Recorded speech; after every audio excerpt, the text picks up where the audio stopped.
大家好，我是猫盾，今天我们来聊 SP 曹仁盾队在这个版本的队伍配置。是的，盾队是能玩的，而且还非常强势。盾队的队伍配置如下，这次我并没有做太多的研究，就只是照抄陆服的队伍，然后将它摆上去测试而已。结果意外的发现，它要比想象中的更强势，哪怕它的强势期可能只有1天。之后就会被异火蛇给打压了，也说不定。当然，也有另一种可能，那就是大家都不抽异火蛇，那么 SP 曹仁就可以继续活跃了。盾队目前的情况是，几乎都可以越战，然后很少有被越的情况。我的战力是860亿，最高可以越到1300亿。也许是因为这个版本的胜负是由善灵决定的，战力比我低的玩家很少会抽满善灵。所以我在测试的时候，也只输过一次战力稍微比我低的火烧队。盾队现在可以轻松打5属联盟，目前这个战力区间已经看不到纯属国和女团队，所以盾队的对手其实就只有火烧队而已。目前最难越的火烧队是带化灵的，毕竟化灵对火烧队的加强真的是太多了。其次就是带猫灵的火烧队，这边就是在比谁的坦度更高了。最容易越的是带花灵的火烧队，当然并不是所有带花灵的都能越，偶尔也会有带花灵的越不了。所以在大家都是满配的情况下，决定胜负的关键就在善灵身上了。盾队的输出点主要还是集中在 SP 曹仁和命魂曹操上的，一般都是这两人的输出最高。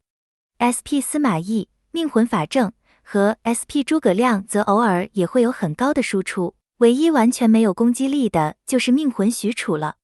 命魂许褚现在就是个工具人，专门用来增加各种增益和减益效果了。其中比较重要的功能就是降低敌方的护盾获取量，以为 SP 曹仁制造更好的输出环境。SP 曹仁的伤害主要还是来自于自身的反击，只要对方释放主动技对我方造成了伤害， SP 曹仁就有概率进行反击。只要被反击的目标身上的护盾量比 SP 曹仁低，就可以获得 70% 的伤害结果提升。SP 曹仁其余的功能就是开场偷龙魂和为我方提供铁铠护盾和一堆的减伤了。有 SP 曹仁和猫灵的保护，现在蜀国队已经很难打穿盾队了。SP 曹仁必须占1号位，这个位置在以 SP 曹仁为主的盾队时是不会变的。因为谁的 SP 曹仁先在1号位，谁就能先普攻回龙魂值，然后释放龙魂技偷龙魂值。SP 曹仁只需要2点龙魂值就能释放龙魂技，只要他能偷到2点龙魂值，就能再释放1次龙魂技。SP 曹仁在首回合释放龙魂技的次数很重要，因为它可以用来降低敌方造成的伤害结果与伤害结果减免降低。每释放1次就会降低 20%， 最多可以叠加3次，效果会持续整场。这也是个能影响战斗成败的一个很重要的胜负点。命魂曹操主要功能是释放命魂技施加罪兆，罪兆可以为敌方添加各种减益，包括受到怒攻后额外受到曹操攻击力 10% 的真伤，这是命魂曹操的输出来源之一。生命降低 10%， 这会影响后续异火蛇施加的扬声盾厚度。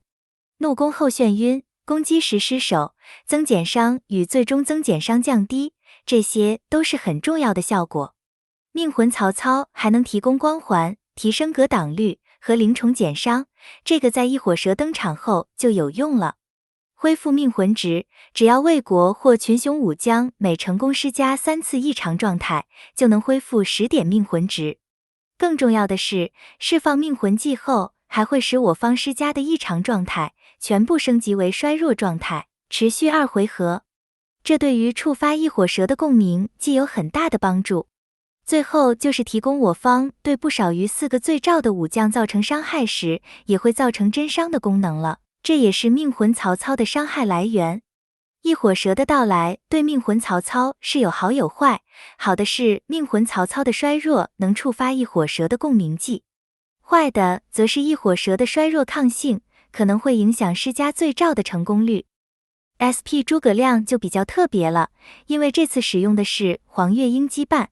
异火蛇上线后 ，SP 诸葛亮对怒弓的限制能力也会被减少。这时候让 SP 诸葛亮转用黄月鹰羁绊，完全是顺理成章，毫无违和感。黄月鹰羁绊的 SP 诸葛亮，它的特点就是非常硬，几乎让它完全融入了盾队的体系里。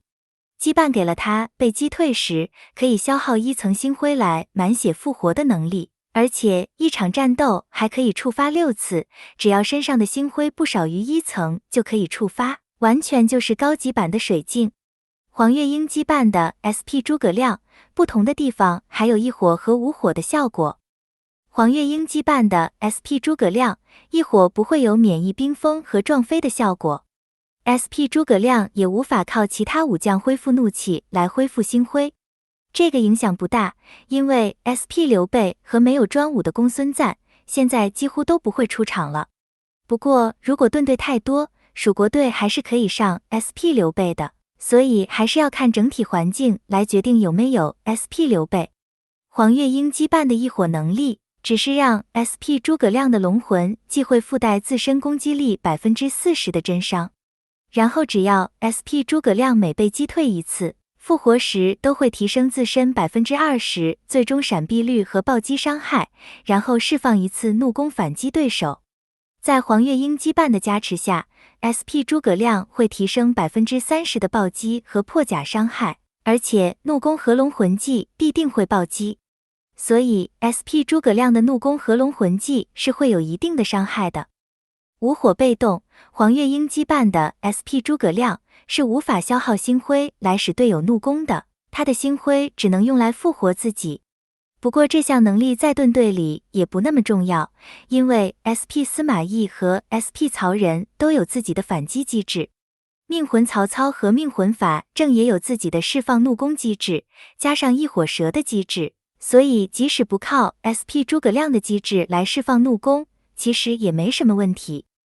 黄月鹰羁绊的怒弓机制在无火被动上，它会使龙魂值的消耗降低一点，这么一来 SP 诸葛亮只要有一点龙魂值，就可以直接释放龙魂技了。